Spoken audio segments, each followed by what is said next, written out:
Hello, everyone. Welcome back to another episode of Sober Yoga Girl podcast. I am so excited to be sitting down with my friend Maree here in Bali. And Maree and I have been friends for a while. And I think we actually met like before I moved to Bali on Instagram, in like the Instagram DMs in like maybe 2019. And we had been messaging back and forth for the longest time. And then when I moved to Bali, I ended up, well, I was here for a while before Maree was here. It was in the COVID pandemic, and then she got back. And now I've started teaching yoga on many of Maree's retreats that come in here to Bali.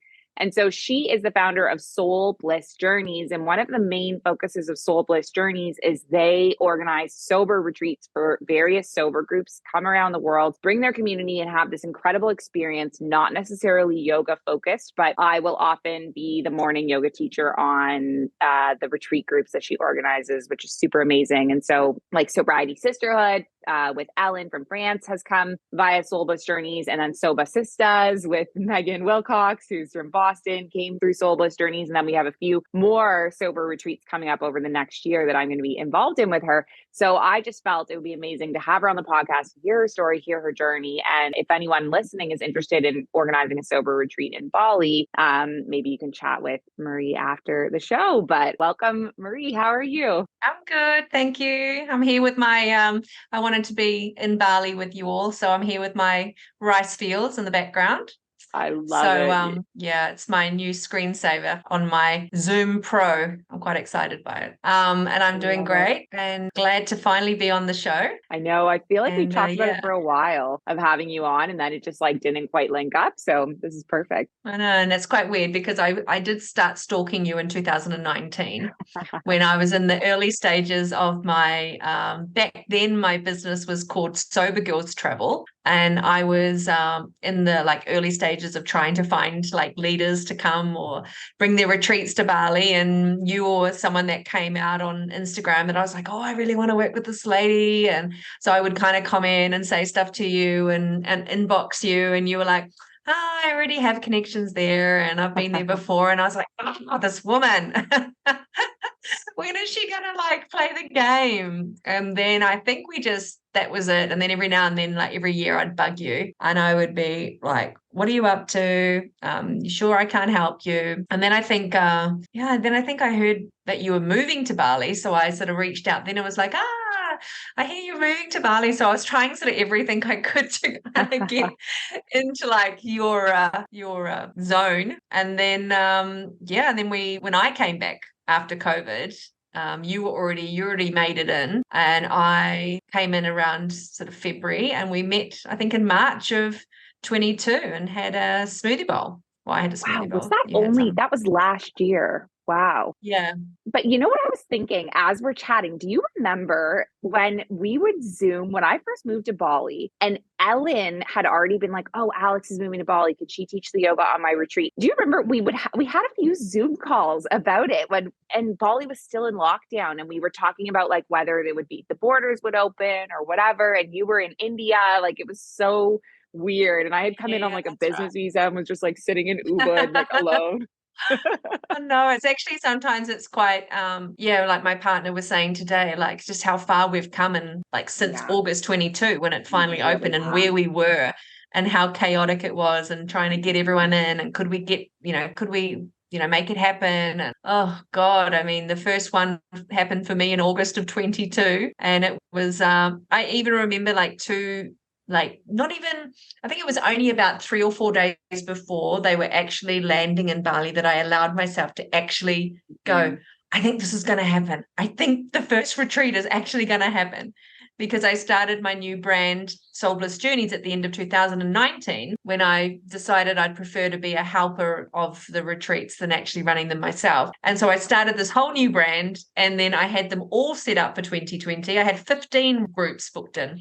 Goodness. And then COVID came. So it was like, oh my God. And then I managed to kind of, bring a few of them through with me. And Carolina, actually from Euphoric AF was one of the first people I ever spoke to on the phone and asked whether or not she wanted to host a retreat in Bali in 2019. And she signed up and said yes. And then it was only in October of 22 that she finally made it. Wow. And it was just like, and she was one of the ones that hung in there with me, you know. I had a few like, you know, people who were like, okay, it's not going to happen in 2020. Okay, it's still not going to happen in 2021. And I managed to get these, you know, 6 of them actually we ran last year. So I managed to get 6 people to hold on and come with me. Wow.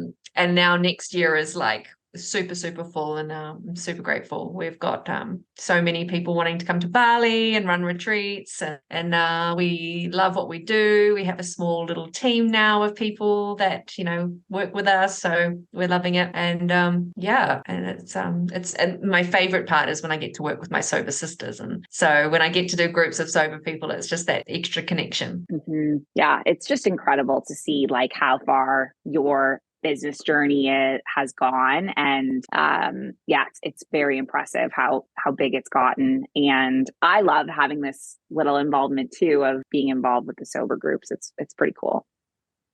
Yeah, and it's handy, very handy to have, like, you know, call up my sober yoga teacher on my sober retreats. So you're not allowed to go anywhere, okay? Can't leave. So I want to know more about your sober journey, because I actually feel like I've never heard your sober story, which is weird now that I think about it, because with most of my sober friends, I've like heard their rock bottom story within like the first day of meeting. But I'm like, I actually don't think I know your story. So I'm wondering, like, what was your life like before you got sober? Yeah, well, I started really early. And so I think I hear this a lot, but it seems like a lot of places in the West are very, you know, big on alcohol from an early age. And it's like part of the culture, because I hear people in Australia say it, I hear people in America say it, you know, even people in Europe, they say that it was a big part of the culture. So maybe drinking is a big part of the culture in the West. But so, you know, growing up, you know, I was about 15 when I think I got drunk for the first time with a group of a couple of my friends. And it was, you know, we grabbed all the alcohol we could from one of our friends' parents, because they were the only ones that drunk. My parents were Christian, so they didn't drink. And then so we went and stole like little bits of every single type, because we didn't want to take down the bottles too much of one type.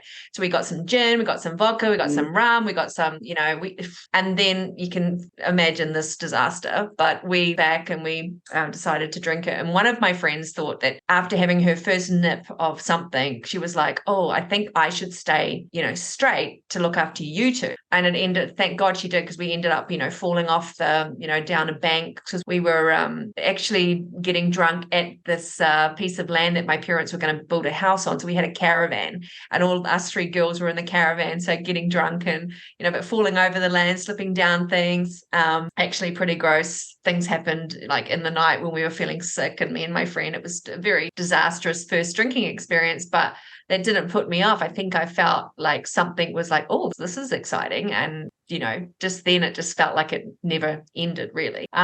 And looking back now after being in recovery for 9 years, and I know in the first few years of my journey looking into things, I think I was a blackout drinker right from the beginning. I think I was like 15, 16 years old, and every time I drank, even if it was half a bottle of wine, I'd black out. And I'd always be saying to people, oh, what did we do? You know, what did we do last night? So that was a bit of a shocker to know that there was something in me that just always would black out. And I think, you know, I had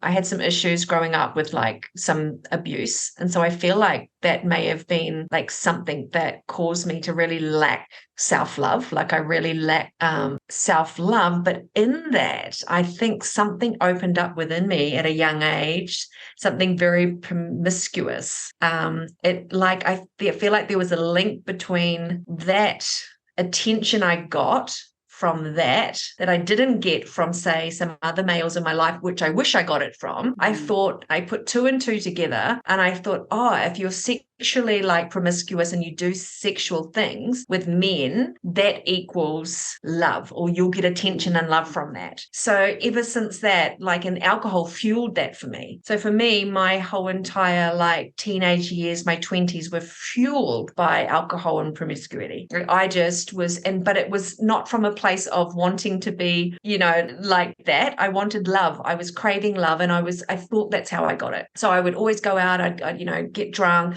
I'd, get with guys, and then I would and then I was hoping that they were going to love me. And afterwards they never loved me, and they wouldn't call me the next day. I mean, the amount of heartache that I've been through in my life is like, I could write a book about heartache. I was constantly heartbroken. I was constantly let down by this thing that I felt that I believed in, which was if I did that, I would get love, and it just went on and on and on and on and on in my 20s and my 30s.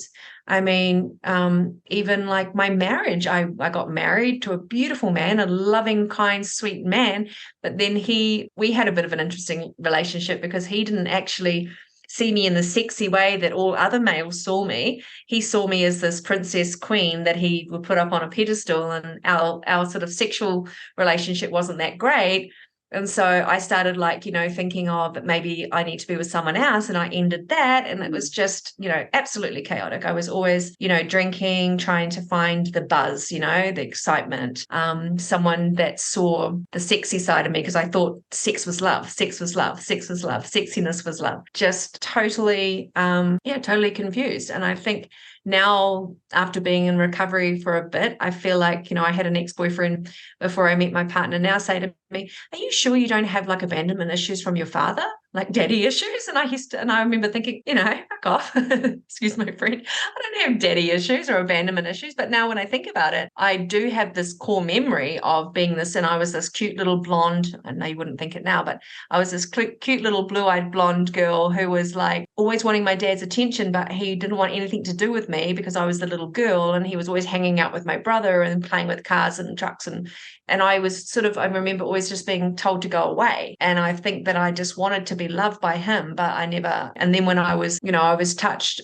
sexually, then I was like, and that's where that kind of like, that's how you get love, or that's what love is. That's where it comes from. So yeah, it was a real eye-opening thing for me to, realize through my recovery. And then, I just was always doing dumb stuff. I mean, I was reckless. I mean, as I mentioned, very promiscuous, reckless.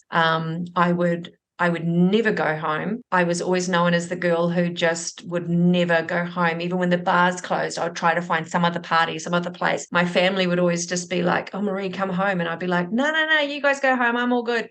And I'd just carry on out on my own in, dangerous situations, walking down the main road of there's a place called road in Auckland City, and I'd be just walking up and down, going to the, the bars where there was all the people with hanging out with no teeth, and the bros, and they'd just be drinking like the lager, and I'd come in there and I'd be hanging with them. I was just a absolute loose unit, just chaotic mess. My mum always used to freak out. Then every second day, I was heartbroken because someone, didn't love me, even though I thought they loved me. So it was just really super tiring. And I always say, when you're in some of these recovery kind of groups and things, you make out like the day you gave up drinking was your real true date, and then you never relapsed. I mean, okay, I've never relapsed since I was 38 years old, 9 years ago. But the amount of times, if I had a platform that I could have expressed how many times I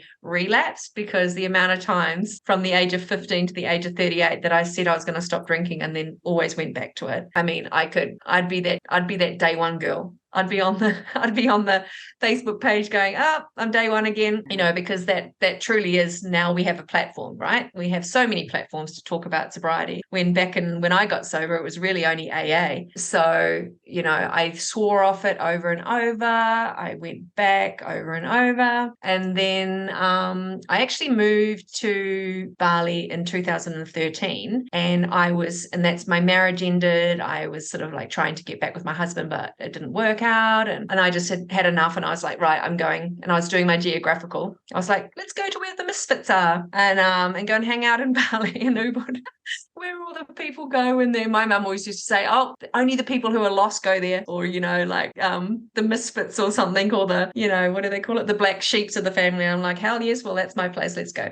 But I did a full-on geographical and ended up in Ubud. And I remember thinking, like, where are all like the bars and where can I find some people to hang out with? And it was like, I always make a joke, it was all about coconuts and green juices. And I was like, come on, where are the people?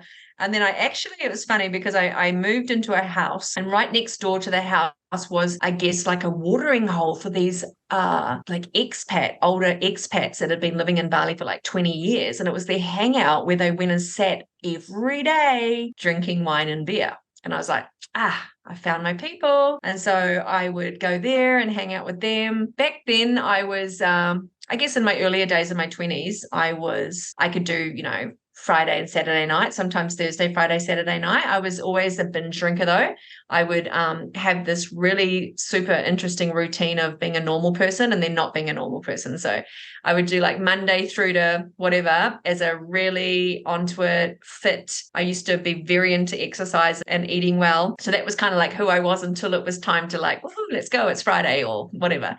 So that was kind of like the routine was, I always put it down, like, especially in the later years, was Friday was drinking night, Saturday was eating day, and Sunday was I hate myself for eating and drinking. Back to the routine on Monday. So it was like, come Friday afternoon, it was like no eating, it's cheating, get like blackout drunk.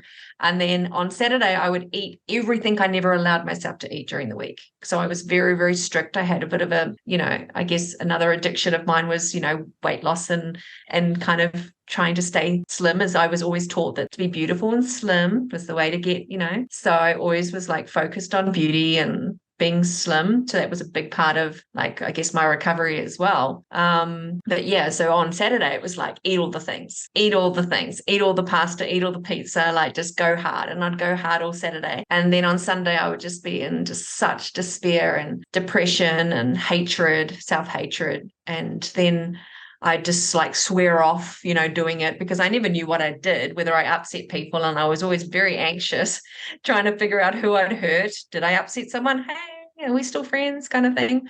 Absolute. It did super, super bad things for my anxiety and my people pleasing ways. I was always like freaked out that I'd upset people and just constantly in worry after a weekend out. And then, and then it would happen all again. Then I'd do Monday, Tuesday, Wednesday, all good again. And then the weekend would come. And what I found was in that last year of my drinking, that it used to be on a Friday, I'd do the drinking. And then, I'd swear off on Sunday.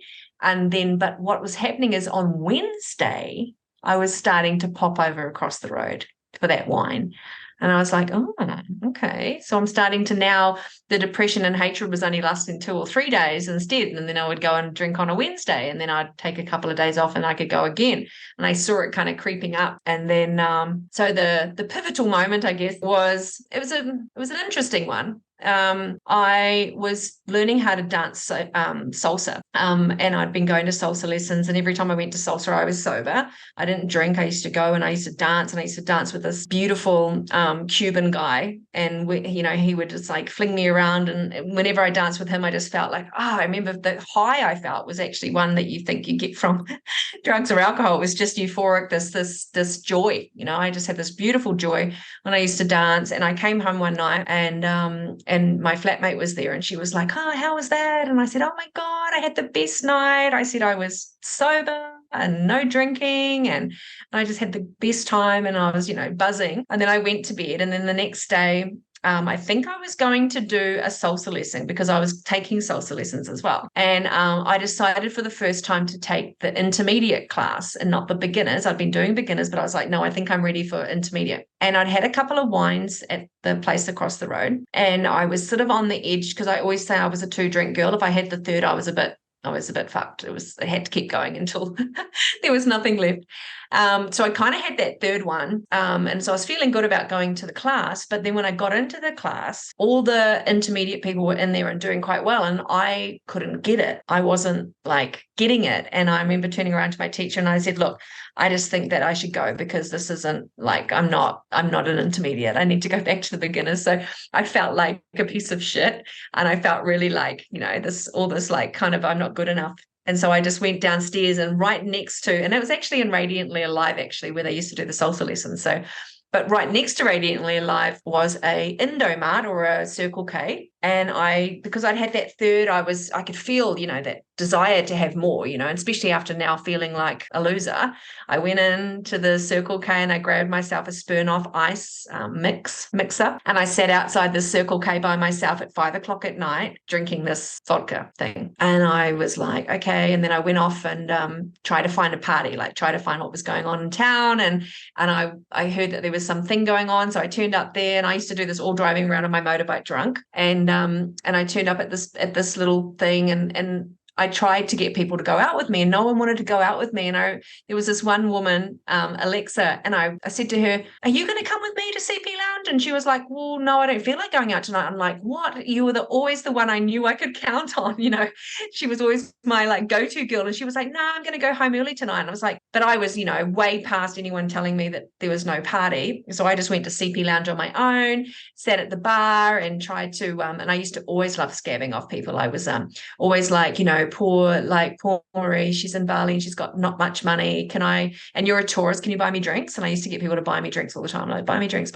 And then by the time it was like, got to about 3 o'clock in the morning and everyone had left and these people had gone, and the bar guys were like, Maree, come on, it's time to go home.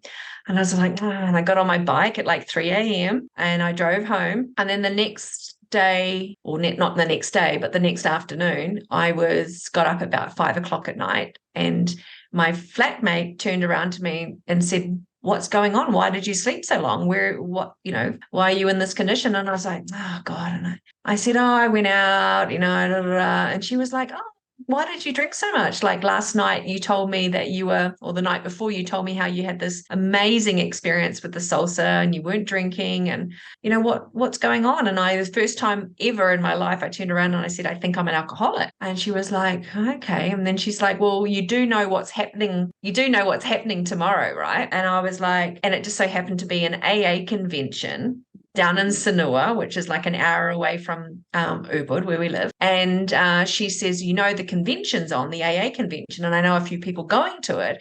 And she was in another 12-step program, not AA, but she was going down. She says, why don't you come? And I was like, no, I can't come because I've, I didn't do my job and I need to, like, there's all these things that I need to do now because I didn't do my job yesterday and I can't come. She was like, oh, well, it's on and, I'll be there if you want to come. So then I got my things and I started, doing all the things I hadn't done to prepare for my work. And then I think it must have been the next day. And then I got up and I was trying to prepare everything and I got it all done early. And it was 11 o'clock. And the first meeting, the women's meeting of AA at this convention was happening at 1 p.m. And I was just sitting there and I had my laptop open and I had this, AA convention thing with tickets to purchase. And I just was like, it came up and I just like hit the button and I pressed it and I was like, okay, I'm going. I literally grabbed my handbag and a dress in a plastic bag. This is kind of like so how I used to be, just absolutely no respect for myself. I chucked my dress that I was going to go to the dinner and a pair of shoes in a plastic bag and took off down to Sanua on my bike. I got down there and I couldn't find it. I wasn't very good at Google Maps back then. And I was like driving around trying to find like this hotel where they were having the convention and I couldn't find it. And I was getting really pissed off. And I said, okay, that's it. I'm over it. I'm going home. And where I turned, the driveway I turned to do my U-turn was where the convention was. And I looked up at the sign and here it is. And I was like, oh my God, it's right here. So I was like, okay, fine. So I went in, parked my bike and made it into the women's meeting, the 1 p.m. women's meeting. And I sat at the back because I was freaked out and I just listened to these women speak. And I was like, oh my God, like this is me. Like, this is exactly who I am. This is exactly how I think. This is exactly what I do. And I was just totally like this is where I'm meant to be. These are my people, or this is me. And I came out, and then went to another couple of meetings, and then it was the Saturday night of the like the big, dinner and everything, dinner and dance, sober dinner and dance. And I and like everyone had gone to get ready, and I didn't have anywhere to get changed. So here I am in my plastic bag. I went into the toilets of the convention center, got dressed in my blue dress and my nice shoes, and ended up going into a big meeting hall where there was about 300 people in this meeting room. And we were all sitting in there, and it was the guest speaker. So there was going to be a guest speaker, but before they had the guest speaker, they were going to do the sobriety countdown. And I had no idea what it was. And I just kind of sat there all, naive to what AA was all about. And then I sat there, and they said, "Who's got 50 years?" And I remember looking around, and people are kind of like, oh, and I was like, "Oh, what's going on?" And she's like, "Oh, they do a countdown." And then finally they said, "Oh, who," they went to 49, and then they said, "Who's got 48 years of sobriety?" And then this old guy got up on his crutches, and he kind of walked up to the front of the room, and everyone was like, and the whole room was like clapping for this guy. And I was like, "Oh, this is so cool." And then they kind of kept on counting down. And then when they got to like, 2 weeks or something, I turned around to my friend and I said, "Do you think I should get up at 2 days sober? Like, should I?" She goes, "Oh, it's up to you." She made it like real, cash. And I was like, "Oh, okay." And then, they kept on counting down, and, one by one, these people were getting up at like, 6 months, 4 months, 2 months, 1. And then the whole entire room just like started clapping. I bursted into tears. I was like, I back. And then they were trying to get me to like speak on like the stage or something. And I was just like a blubbering mess. And I couldn't say anything. I was just like, "Oh my God." So I turned to my friend and I said, "Do you think I should get up at 2 days?" Because I didn't really know what was going on. And she said, "Yeah, why not? You can." And so they kept on counting down. And then they said, "And who's got 2 days sober?" And I stood up, and I felt like I really had this like full body, like hallelujah moment. Like there was tingling going all up my body. I bursted into tears, and I was just like, "Oh my God, me." And it was like, but it was more than, it was just like, "Oh my God, I'm an alcoholic." It was like a real, like I said it to my friend, but it was like I was really putting it out there for the first time that I was an alcoholic. And it was the room just went crazy. Everyone was just like upstanding. The crowd was, clapping. And I was kind of thinking, and I didn't even hear if there was a 1 day person. I was just like, and they must have said, "Who's got 1 day?" No one did. So I was like the most sober girl in the room. And so, everyone was like loving on me. And then they were like, "Come up on the stage." The 48-year guy was standing there with the big book, and he hands me the big book and he says, "Keep coming back. You're in the right place." And the crowd was just, going mental, and they were like, "Come up on stage and say something." And I'm like, "I can't speak." I was just like, "Oh." And then I went and sat back down. And then for the rest of the night, everyone was coming up to me and going, "Oh my God, you're amazing." And, someone handed me like this little like chip thing. And it was just, yeah. And for the rest of the night, people were coming up to me at the dinner, and it was weird because going back to AA, or actually going to my first AA meeting back in Ubud after that big, experience, it felt like it was so all meant to be, because I had, I liked being the center of attention. So the fact that I got to be the center of attention at this thing that I didn't really know I was going to be the center of attention, but it worked well in the fact that they were going, "Oh, you've got to come to the meeting. You've got to come to the meeting," right? So then I ended up going to the meeting to be the girl in the blue dress. I wanted to be the girl in the blue dress, and I wanted to keep being the girl in the blue dress. So I kept coming back because all these people were at the meeting that had come over from the States or somewhere and were visiting for a couple of weeks, doing the convention and also coming to all the meetings in Ubud. So it kept me going to all the meetings enough for me to just keep, getting people, connecting with people and staying in the room. And it was like what my ego needed, right? I needed to feel like I was the special girl in the blue dress. So I feel like that was just so 100% meant for me. Like if I was just like, it was just like, meh, whatever, I'd just be, "Oh, do I want to go to those meetings, or should I go and, go and get drunk again?" So it really worked out perfectly for me. And yeah, I mean, I'm not in AA today. I mean, I've been sober now 9 years. And so that really for me was a huge part of like what I needed. I needed the support. I needed that, people there. I needed to be going to something like all the time. I used to go to the meetings 5 days a week, sometimes 6. Every morning at 9 o'clock, I'd be there. and I'd even do the Sunday. And it just really, it opened me up to a spiritual path, or more, a more spiritual path. I actually now, when I think about when I'm in strife, if I get like I'm in a bit of a situation at the moment where I've got some stuff going on for me personally, and I'm really trying to be a better person. And I think to myself, man, you know what? Those 12 steps were actually quite good to like let you see your weird ass shit that you do. Like, when you do a step 4 and you write down your problem, like, I don't like this person. And then it's like, or, I don't like it when people do this kind of thing. And then you go and then you look into it. Now, why is that? And what is that bringing up in you? And starts making you look at you. And I used to think when I first did my first 4 step, I'm like, what do you mean me? Like, I'm all good. I'm cool. I'm perfect, So it really helps you sort of like look at your own shit and that it's you. And that you're just being triggered and it's not the other person, it's actually you. So I was just like, wow, So, I mean, it was great. I did the 12 steps twice in my 9 years. And then I just kind of moved on to other things. I sort of didn't really like the sort of strictness of it. Like, you have to go to a meeting, otherwise you're going to relapse. And I'm like, I'm actually good, and I knew that I had to keep true to myself, and just make sure I wasn't kind of making up weird ass stories in my head that it's all good and suddenly go off drinking, and just keep sort of close to sobriety, really. And I did that in other ways in the later years. And now I'm just it seems like it's just like, I don't even know what it would be like to be a drinker, actually. I always think like, what if something really horrible happened? Would I go to a drink? I don't know.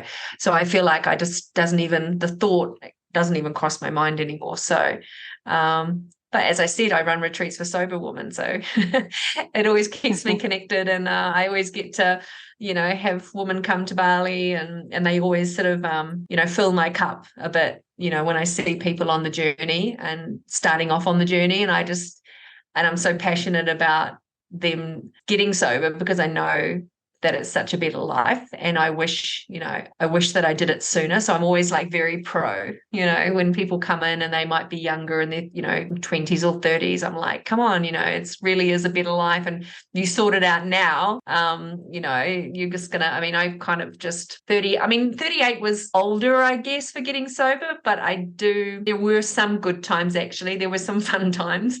And I can look back and go, well, I got to do those funny, crazy things, right? And then now I'm like in the middle of my life, I get to kind of have a more sort of straighter life, but still super fun and full of adventure. So I just prefer the adventure that I remember instead of the ones that I don't. So yeah. Wow. I loved that story. I was sitting here and like, I can't believe I've never heard this story before. Like, just the whole story of your sober journey, but also like, going through it in Bali, and I can picture, where you are in Ubud and then going down to Sanur. And I just feel like your journey of hitting this, this rock bottom with alcohol, or like what your rock bottom was, and having the courage to start that path when you're like alone in a country by yourself. And I just think it's so inspiring, and it's just amazing. When you're talking, it's like, I know the Maree that is my friend, and all I've ever known of you is like this retreat planner. I know you with Reddy, hanging out with me in Ubud.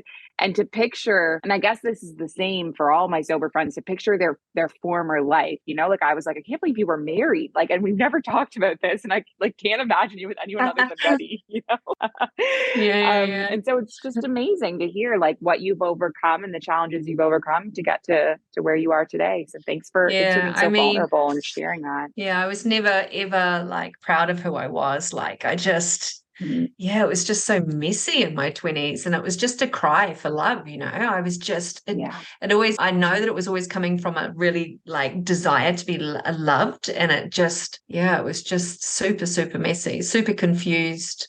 I felt like I was always disappointing my family. I was always like, oh God, here comes Maree, and I was just, and sometimes I probably think my mum helped me a little bit, because when I got sober, I was in probably my first month or something of sobriety, and she turned around to me, and my mum says what she wants to say. She doesn't like, she calls a spade a spade. She just goes, well, don't fuck this one up again. She pretty much said, don't let everybody down. And I think that was just what she was used to. She was used to me letting people down. She was used to me being the the one who, and she just thought, oh, here we go. She's just gonna, screw it up. And then, the years went by, and then all of a sudden I was somebody that was looked to for answers about things. I was the wise one. I was someone who was, an entrepreneur, industrious, like smart, like always able to start new businesses. You know what I mean? So, and my mum lent me money. I could pay her back. Once she could trust in me that I would just get the money back to her. And I always feel like I'm so proud that, and she's so proud of me now. Like she just oozes pride. And that's someone I would never have been able to be if I kept drinking. Like it was just, I used to come in drunk sometimes and say and yell at her in gibberish. And she used to feel so sad because she just didn't know what I was saying, but I was really angry with her. And I would, in this weird ass language, which didn't make any sense to her. And, she'd go to bed when she finally got me to go to bed at like 4 a.m. in the morning and, wake up feeling, horrible because I just so having come out the other side of that to be someone of worth, a woman of worth, a woman of integrity, and someone that someone can look up to and be inspired by. The amount of times in the last 9 years that people have said that I inspire them, oh my God, like I would never have had anyone say I inspire them, prior to being sober. So yeah, it's pretty awesome. So amazing. And so tell me how, like, I know you've had an entrepreneurial journey and you've had a few different businesses in Bali. How did you get to like doing what you're doing now? It was just actually I was a chef for many years. I came from hospitality. And my first business I had in Bali was called The Pie Lady. And I used to make pies for Aussies and Kiwis. And because I'd moved to Bali and I really wanted to stay, and I thought, what can I do to make money? And one of my friends said, you should make pies, like Aussie pies. And I was like, oh, I think I can make a pie. So anyway, I did that for like 4 years. And then in 2017, I was standing in my kitchen in Ubud. I built a little kitchen, little pie factory. I made a pie factory in my house, as you do, because in Bali, you can just like build a freaking pie house and just have all the equipment and then sell pies. And no one asked you, like, do you have a license for that? So I was in my pie place and my colleague, she turned around to me one day because I was in a really bad state and all my staff were stealing and they all like had to leave. And she goes, she's like, can I ask you a question? She goes, do you like cooking? And I was like, it's the first time anyone had asked me a direct question, like, do you like cooking? And I was like, hell no, I hate it. And I was like, what the heck have I been doing for the last 15 years? And so there was confusion with the fact that I used to look at all the cookbooks because I wanted to eat the food in the cookbook. I didn't actually want to cook it, but I became a chef because that was kind of like what you did when you saw food and liked food, instead of being like a food critic or something. I could have been a foodie, I could have been a food critic, but that was many years ago, and that's kind of more of a popular thing now. But I was like, I hate it. And so then I realized, I don't want to do this anymore. Walked away from that business. And then I knew, because I was already sober at the time, and I knew that I started, as a lot of us do when we get sober, we want others to have what we have, right? So we start wanting to like give back. And I was wanting to like, be a coach and all these different things. I went back to New Zealand for like 5 months, and Bali would not let me go. Bali was like, oh, hell no, girl, you're coming back. And so the energy pulled me back, but I got a job in a rehab, and I was working in a rehab as a support worker. And I was just looking after the people in the rehab just in their downtime. And that was like super, super boring. I didn't really like it. And I was like, oh no, what am I going to do? And I remembered that I'd seen something on Instagram a few years before about someone doing sober trips. And I was like, what a really good idea. But I kind of put it on the back burner. And then when I was in this place of like, oh, I don't know what to do. I want to help people, but I don't know how. And I was like, I live in Bali and I think that it would be really great to run retreats in Bali. So that's when I came up with the business to run sober retreats for women. And I used to get them to come and they came from like USA, New Zealand, and I was running a few retreats then. And then that's when I swapped the brand over. And yeah, I just do it for sober leaders, and I work together with them to bring their groups to Bali, and I organize everything on the ground. So we're like the full logistics. I mean, I feel like we're more than just a logistics team. I think you've seen us in action, and we're really like hands-on.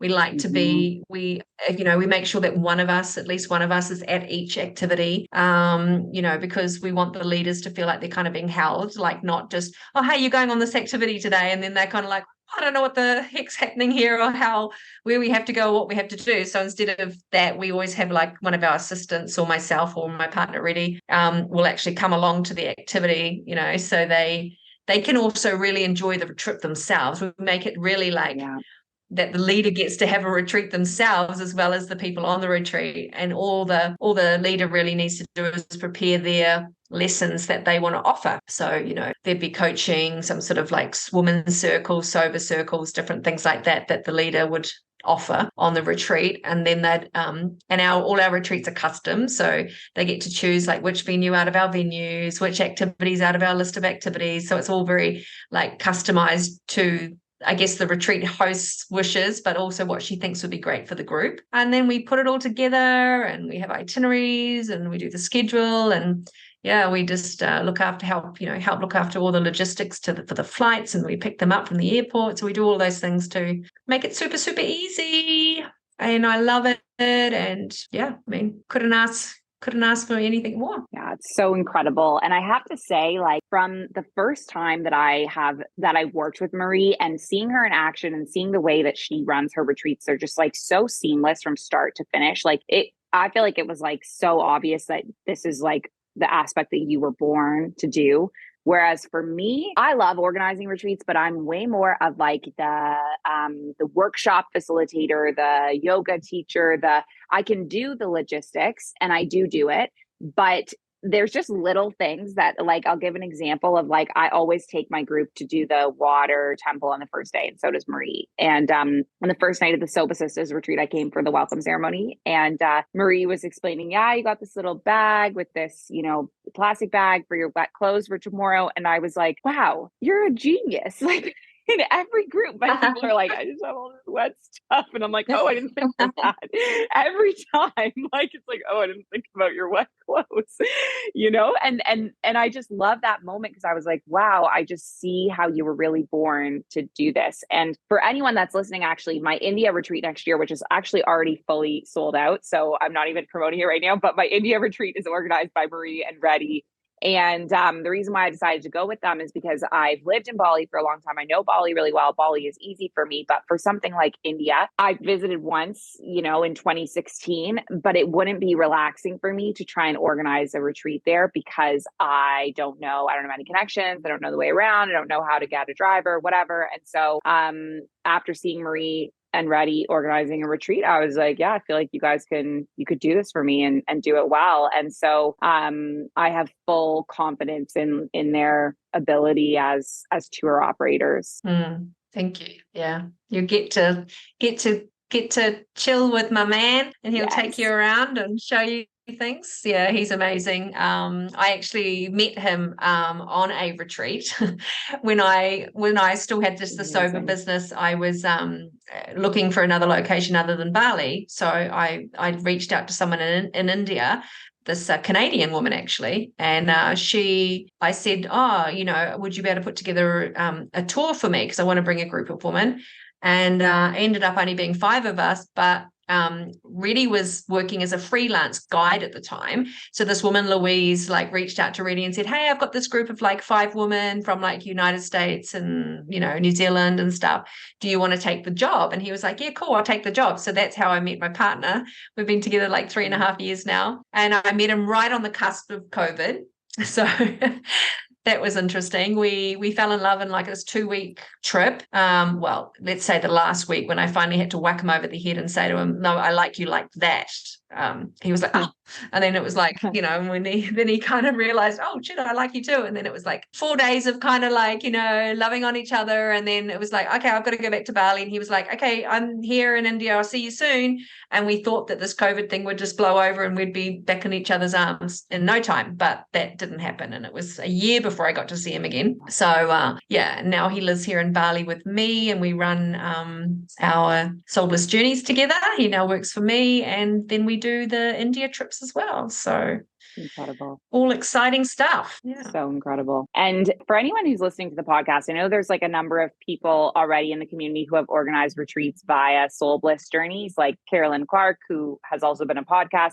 She has a retreat coming up. Ellen has a retreat coming up. And so if anyone is listening, if you have your own sober community, maybe you're a yoga teacher, community leader, and you're thinking about running a retreat in Bali, I've had people reach out to me and say, can you organize a retreat? And I actually said yes to one person. And then after like 4 weeks, I was like, I cannot do this. And I don't know if they ever followed up with you, Maree, but I like sent them over and was like, can you just organize this? So if anyone is curious about running something in Bali, I'm not the person to ask. I will be there and I can teach yoga and run sober circles. And I will organize my own retreats, and my own retreats are great. But I just mean for other groups, it's not my my jam. And so if anyone's listening and they're like, oh, I think that would be amazing, Maree is your person to contact. And I'm going to put some information in the podcast show notes about how to reach out to her, how to connect. And definitely when you reach out, just mention that you listen to the show and that's how you got connected. And yeah, well, if you reach out and you mention Alex, then we'll try and give you a little discount on your package. Yes. So it's good to mention her. And I'd love to have you bring your little group to Bali and organize an amazing retreat, and of course have Alex there doing her thing. Yeah. So I have one last question. I always like to ask the same question at the very end of my shows, which is, if you had any advice for someone who is starting out their sober journey, what would that advice be?